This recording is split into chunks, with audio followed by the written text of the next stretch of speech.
प्यारे दोस्तों, एक बार फिर आप सभी का मिश्रा एकेडमी कोलकाता में स्वागत है। आशा है कि आप लोग अच्छे से होंगे। प्यारे बच्चों, आज जो है क्लास 10 का वेस्ट बंगाल गवर्नमेंट बोर्ड का एक चैप्टर है इंग्लिश का जिसका नाम है फेबल। ये पेज नंबर 12 पर आपको मिल जाएगा, जिसके जो है पोएट हैं राल्फ वाल्डो इमर्सन। ठीक है। और इस पोयम में बड़ी ही मजेदार घटना ये है कि इस पोयम के द्वारा हमें जानने को यह मौका मिलेगा कि संसार में न तो कोई बड़ा है न तो कोई छोटा है। सभी लोगों का, सभी चीजों का, छोटी से छोटी चीजों का अपना एक अलग महत्व है। तो चलिए अब इधर उधर की बात न करते हुए सीधे मुद्दे पे आते हैं। तो प्यारे दोस्तों, जो पोएट हैं राल्फ वाल्डो इमर्सन, इन्होंने एक पोयम लिखा है फेबल। फेबल का मतलब होता है काल्पनिक कथाएं या फिर दंत कथाएं, जो हम पुराने समय में हमारी दादी परदादी सुनाया करती थी। तो आशा है कि आप लोगों ने चैप्टर 12 जो है पेज नंबर 12 खोल लिया होगा और इस पोयम को केवल और केवल बिना स्किप किए अगर आप लोग इस वीडियो को देखेंगे, ये मैं आपको विश्वास दिलाता हूं कि इस पोयम में आपको किसी भी प्रकार की परेशानी नहीं होगी। और पोयम को शुरू करने से पहले मैं ये बता दूं कि एक पहाड़ में और एक गिलहरी में आपस में झगड़ा हो जाता है। किसी बात पर झगड़ा हो जाता है, चर्चा होता है। किस बात पे चर्चा होता है, किस बात पे झगड़ा होता है, यही इसमें बताया गया है। The mountain and the squirrel. Mountain माने पहाड़, स्क्वायरल माने गिलहरी। तो पहाड़ और गिलहरी में क्या हुआ? Had a quarrel, QUARREL, quarrel माने झगड़ा। एक बार की बात है कि पहाड़ और गिलहरी में किसी बात को लेकर के झगड़ा हो गया। एंड द फॉर्मर, फॉर्मर मतलब पहले वाला, कॉल द लेटर, लेटर माने दूसरे वाला। तो पहले ने दूसरे से कहा, तो पहले ने कहा मतलब माउंटेन ने कहा, दूसरे से कहा मतलब गिलहरी से कहा। माउंटेन ने गिलहरी से कहा मतलब माउंटेन ने गिलहरी को कहा क्या? Little prig. लिटिल प्रिग मतलब लिटिल माने छोटा, प्रिग माने दम्भी। और प्रिग का मतलब आप समझ सकते हैं कि जो नैतिक रूप से यह समझे कि नहीं, मैं जो हूं वह अच्छा हूं। यहाँ पे आत्मनिर्भरता के संदर्भ में भी आप समझ सकते हैं। तो झगड़ा किस बात पे हो गया? पहाड़ ने कहा भाई मैं बहुत विशाल हूं और मैं बहुत विशाल हूं, मैं बहुत ताकतवर हूं। और इसी घमंड ने पहाड़ ने मतलब पहले वाले ने गिलहरी से क्या कहा? गिलहरी को क्या कहा? Little pig. अरे यार तुम बहुत छोटे हो, लेकिन तुम्हारे मन अंदर घमंड बहुत ज्यादा है, तुम घमंडी हो, दम्भी हो, जो नैतिक रूप से यह मानता है कि मैं आत्मनिर्भर हूं। समझने की बात है। बन रिप्लाइड, बन जो है यहाँ पे गिलहरी को कहा गया है। जब पहाड़ ने, माउंटेन ने गिलहरी को कहा कि यार तुम इतने छोटे हो, लेकिन तुम्हारे अंदर बहुत ज्यादा घमंड है। और सही बात है, जो आत्मनिर्भर है तो वह स्वाभिमानी होगा ही। और स्वाभिमान को लोग अक्सर जो है घमंड समझ लेते हैं। बन रिप्लाइड, गिलहरी ने उत्तर दिया। क्या उत्तर दिया बच्चों? You are doubtless very weak. Doubtless मतलब निसंदेह। यू आर तुम हो। गिलहरी ने उत्तर दिया कि यू आर डाउटलेस, निसंदेह तुम बहुत बड़े हो, वेरी बिग। गिलहरी ने क्या कहा कि भाई इसमें कोई किसी बात की शंका नहीं है कि आप बहुत बड़े हैं। बट लेकिन all sorts of all but all sort of thing, all sort of thing मतलब सभी प्रकार की चीजें। यहाँ पे सभी प्रकार की चीजों से मतलब है कवि का कि चाहे पहाड़ हो, चाहे नदियां हो, चाहे पेड़ हो, चाहे पत्थर हो, चाहे मिट्टी हो, इन सब ठीक है, इनको मिलाया जाना चाहिए। एंड वेदर और मौसम, मतलब गिलहरी कहती है कि संसार में छोटे से छोटे चीज भी और मौसम, वेदर और ऋतुएं क्या होती हैं आपस में, इन दोनों को मिलाना चाहिए। काहे? Must be taken in together, मतलब छोटी से छोटी चीज हो, चाहे मौसम हो, चाहे ऋतुएं हो, जंगल हो, पहाड़ हो, सबको एक साथ मिलाना चाहिए। क्यों? टू मेकअप ईयर, तभी जो है एक साल बनता है। कहने का मतलब ये है कि गर्मी का मौसम निकाल दो, बाकी मौसम ठीक वैसा का वैसा रहे तो एक साल बन पाएगा? नहीं बन पाएगा। और जब एक साल बनेगा तो क्या उसके बाद क्या बनेगा? एंड अ स्फीयर, स्फीयर मतलब एक गोल पिंड होता है, गोला मतलब पृथ्वी या दुनिया। तो कवि जो है कहना क्या चाहते हैं, बच्चों ध्यान से समझना, कि you are doubtless very weak, निसंदेह।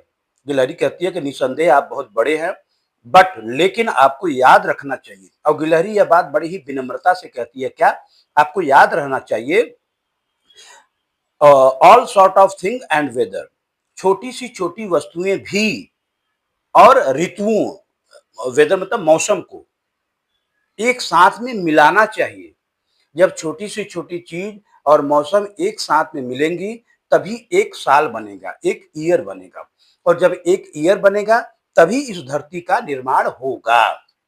कहने का मतलब ये है कि वह गिलहरी उस पहाड़ को समझाना चाहती है कि जो तुमने मुझे एक छोटा प्राणी कहा है, तो मैं छोटी जरूर हूं, लेकिन मेरा भी इस दुनिया में, इस पृथ्वी पर अपना एक अलग महत्व है। मैं यूजलेस नहीं हूं। ये बातें जो हैं गिलहरी के अंदर जो आत्मविश्वास है, उस आत्मविश्वास को दर्शाता है प्यारे दोस्तों। एंड आई थिंक, और गिलहरी आगे कहती है माउंटेन से, एंड आई थिंक, और मुझे ऐसा लगता है, क्या? इट नो डिसग्रेस, इसमें शर्म, डिसग्रेस का मतलब शर्म की बात। मतलब गिलहरी कहती है कि मुझे इसमें शर्म की बात नहीं है। किसमें शर्म की बात नहीं है? टू ऑक्यूपाई माई प्लेस, मतलब मैं इतनी छोटी जगह को कवर करती हूँ, मतलब मैं इतनी छोटी हूँ। कहने का मतलब ये है कि गिलहरी माउंटेन से कहती है कि जब कोई मुझे लिटिल प्रिक कहता है या छोटा प्राणी कहता है, तो इस बात से मुझे गुस्सा नहीं आता है, इस बात से मुझे शर्म नहीं आता है। क्योंकि कहावत है, क्या कहावत है, कि रहीमन देख बड़ेन को लघु न दीजिए डार, और जहां काम आवे सुई कहाँ करे तलवार। सुई का काम सुई करेगा, सिलाई का जब काम आएगा तो तलवार से आप सिलाई नहीं करेंगे। और जब युद्ध लड़ने का नौबत आएगा तो आप सुई लेकर युद्ध नहीं लड़ेंगे। तो कहने का मतलब ये है कि तलवार की अलग अपनी पहचान है, उसका अलग महत्व है, और सुई जो देखने में बड़ी छोटी है लेकिन वह यूजलेस नहीं है, उसका एक अलग महत्व है। तो गिलहरी जो है माउंटेन को यही समझाना चाहती है कि अच्छा, and I think it no disgrace to occupy my place, मुझे इस बात में शर्म नहीं है कि मैं आकार में बहुत छोटी हूँ, या बहुत छोटी जगह को मैं ऑक्यूपाई करती हूँ, बहुत छोटी जगह पे मैं रहती हूँ, इसमें मुझे कोई शर्म की बात नहीं है। गिलहरी आगे कहती है कि if I am not so large as you, यदि मैं तुम्हारे जैसा लंबा नहीं हूं, यदि मैं तुम्हारे जैसा विशाल नहीं हूं, you are not so small as I, भाई तो तुम भी मेरे जैसे छोटे नहीं हो।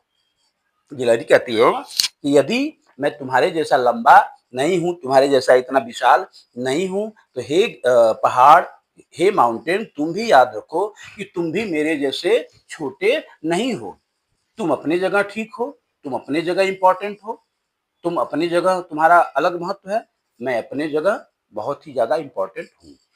ये सब बातें गिलहरी के अंदर छिपे हुए आत्मविश्वास को दर्शाता है। आगे गिलहरी कहती है, and not half so spry, SPRY, spy मतलब फुर्तीला। गिलहरी जो है माउंटेन से कहती है कि भाई साहब आप बड़े तो हैं, लेकिन आप मेरे जैसा फुर्तीला नहीं है। अब मेरे जैसा फुर्तीला तो छोड़िए, 50% भी आप मेरे जैसे फुर्तीले नहीं है, क्योंकि पहाड़ जहां खड़ा रहता है खड़ा ही रहता है, वो कहीं मूवमेंट तो उसमें होता नहीं है, पहाड़ इनएक्टिव होता है, पहाड़ गिलहरी जैसा फुर्तीला नहीं होता है। आई विल नॉट डिनाई, अब गिलहरी कहती है कि I will not deny, deny मतलब इनकार करना। गिलहरी कहती है कि मैं इस बात से इनकार नहीं करती हूँ। किस बात से? यू मेक, तुम बनाते हो। गिलहरी कहती है कि इस बात से मैं इनकार नहीं करती हूँ, बल्कि मैं तुम्हारा समर्थन ही करती हूँ कि तुम एक रास्ता बनाते हो। You make a very pretty squirrel track, आप एक बहुत ही स्क्वायरल ट्रैक बनाते हैं, गिलहरियों के आने जाने के लिए आप रास्ता देते हैं। कहने का मतलब ये कि गिलहरी जो है पहाड़ों पे ही रहती है, कहीं ऊपर नीचे चढ़ना हो तो पहाड़ों के रास्ते से होकर ही गुजरती है। तो यही बात गिलहरी कहती है कि भाई साहब, मैं इस बात से इनकार नहीं करती हूँ कि आप मेरे लिए एक अच्छा-सा स्क्वायरल ट्रैक बनाते हैं, एक अच्छा रास्ता बनाते हैं। लेकिन टैलेंट्स डिफर, गिलहरी अंत में कहती है, लेकिन आपको याद रहना चाहिए कि टैलेंट्स डिफर। हर व्यक्ति के अंदर जो प्रतिभा है वह क्या है, अलग अलग है। हर आदमी कोई भी इंसान चाहे छोटा हो या बड़ा हो, उसके अंदर टैलेंट न हो ऐसा हो ही नहीं सकता है। हाँ, टैलेंट अलग अलग प्रकार से हो सकता है। आपके अंदर कुछ और टैलेंट है, मेरे अंदर कुछ और टैलेंट है, अगले के अंदर कुछ और टैलेंट है। अब क्या बोलती है, all is well and wisely put. All is well और सब अच्छे हैं, एंड वाइजली पुट और बड़ी ही बुद्धिमानी से इनको बनाया गया है। मतलब भगवान ने, गिलहरी यही कह चाहती है कि भगवान ने, ऊपर वाले ने, चाहे छोटा हो चाहे बड़ा हो, सबको बड़े ही अच्छे ढंग से और बड़े ही बुद्धिमानी बड़े ही बुद्धिमानी से हमें बनाया गया है, चाहे हम बड़े हों चाहे हम छोटे हों। अब अंत में गिलहरी कहती है, if I can not carry forest on my back, हे पहाड़, यदि मैं अपने पीठ पर जंगल को नहीं ढो सकती हूँ, मतलब पहाड़ों के ऊपर ही जंगल झाड़ी हो पाए जाते हैं, यदि मैं जंगल को, पेड़ को, पौधों को अपने पीठ पर नहीं ढो सकती हूँ, तो तुम भी, निदर कैन यू क्रैक अ नट, तो तुम भी एक अखरोट नहीं फोड़ सकते हो। प्यारे बच्चों, ये कहानी, ये काल्पनिक कहानी जिसका नाम अंग्रेजी में हम फेबल कहते हैं, यहाँ पे खत्म हो चुका है। लेकिन इस पोयम के द्वारा राल्फ वाल्डो इमर्जन जो है ये हमें बताते हैं कि हमें इस संसार में सभी चीजों का सम्मान करना चाहिए। और गिलहरी और पर्वत की लड़ाई के माध्यम से कवि हमें ये बताना चाहता है कि कभी भी अपने आप को अंडर एस्टिमेट नहीं करना चाहिए, कभी भी अपने छोटेपन पर हमें शर्म नहीं करना चाहिए। चाहे हम अमीर हो, चाहे गरीब हो, लंगड़े हो, लूले हो, चाहे जैसे भी हों, हमारा एक अलग महत्व है इस समाज में, इस दुनिया में। क्यों? क्योंकि हमें ऊपर वाले ने बड़ी ही समझदारी से बनाया है। तो प्यारे बच्चों, आशा है कि आज का ये वीडियो क्लास 10 के बच्चों के लिए बड़ा ही उपयोगी होगा। और इसी के साथ मैं आप लोगों से विदा लेना चाहूँगा। बहुत-बहुत धन्यवाद। जय हिंद, जय भारत।